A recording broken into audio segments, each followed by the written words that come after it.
పుట్టినరోజు సందర్భంగా మంత్రి చేసిన వినూత్న ఆలోచన ఇది. దానికి సంబంధించిన బ్రేకింగ్సే. మంత్రి నిమ్మల రామానాయుడు మార్కాపురం జిల్లా వెలిగొండ టన్నెల్ను సందర్శించి కార్మికులతో కలిసి బర్త్డే వేడుకలు జరుపుకోవడం ఆకట్టుకుంది. 15 గంటల పాటు సుమారు 19 కిలోమీటర్లు టన్నెల్లో ప్రయాణించి రాత్రంతా అక్కడే ఉండి పనులను పరిశీలించారు. టన్నెల్ 2లో చిక్కుకుపోయిన టన్నెల్ బోరింగ్ మిషన్ దగ్గరకు వెళ్లారు. ఈ సందర్భంగా టన్నెల్ బోరింగ్ మిషన్ కు సంబంధించి మంత్రి నిమ్మల కీలక విషయాలను కూడా వెల్లడించారు. టీబీఎంను తొలగించాల్సిన అవసరం ఉందన్నారు. అయితే టన్నెల్లో కొండరాళ్లు విరిగిపడుతూ ఉండడంతో కార్మికులను అలర్ట్ చేశామని చెప్పారు. పనులు పూర్తి చేయకుండానే వెలిగొండ ప్రాజెక్టు పనులు పూర్తయినట్టు మాజీ సీఎం జగన్ ప్రజలను నమ్మించి మోసం చేశారని మంత్రి నిమ్మల ఆరోపించారు.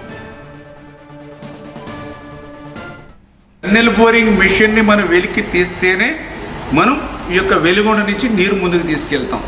కానీ జగన్మోహన్ రెడ్డి 5 సంవత్సరాల పాలనలో ఈ టన్నెల్ బోరింగ్ మెషిన్ ఇట్లా చిక్కుబడిపోయి ఉంటే దీన్ని వెలికి తీయడానికి వీలు లేకుండా హైకోర్టు స్టే ఆర్డర్ దీని మీద ఇచ్చి ఉంటే కనీసం చిన్న ప్రయత్నం కూడా చేయకుండా మరి ఆ రోజు వెలిగొండ పూర్తయిపోయిందని ఇన్ని క్లిష్టమైనటువంటి పనుల్ని దగ్గర 3,000 కోట్ల రూపాయల విలువైన పనులు ఇంకా మిగిలి ఉండగానే ఆయన మరి జాతికి అంకితం అని చెప్పి ఈ యొక్క జిల్లాని కానీ ఇక్కడ రైతులు కానీ ఎంత మోసం ఎంత దగా చేశాడో ఇవాళ టన్నెల్ బోరింగ్ మిషన్ ఇక్కడ చిక్కుకున్నటువంటి విషయాన్ని చూస్తేనే మనందరికీ కూడా స్పష్టంగా అర్థమవుతున్నటువంటి పరిస్థితి.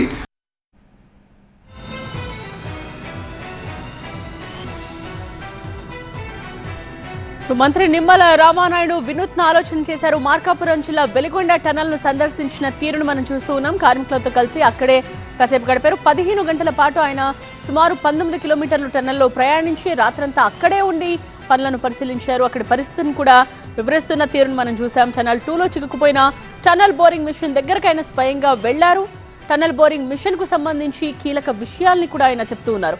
టీబీఎంను తొలగించాల్సిన అవసరం ఉందన్నారు. అయితే టన్నెల్లో కొండరాళ్లు విరిగిపడుతూ ఉండడంతో ఇటు కార్మికులను కూడా అలర్ట్ చేశామని చెప్పారు. పనులు పూర్తి చేయకుండానే వెలిగొండ ప్రాజెక్టు పనులు పూర్తయినట్టు మాజీ సీఎం జగన్ ప్రజలను నమ్మించి మోసం చేశారని మంత్రి నిమ్మల ఆరోపించారు.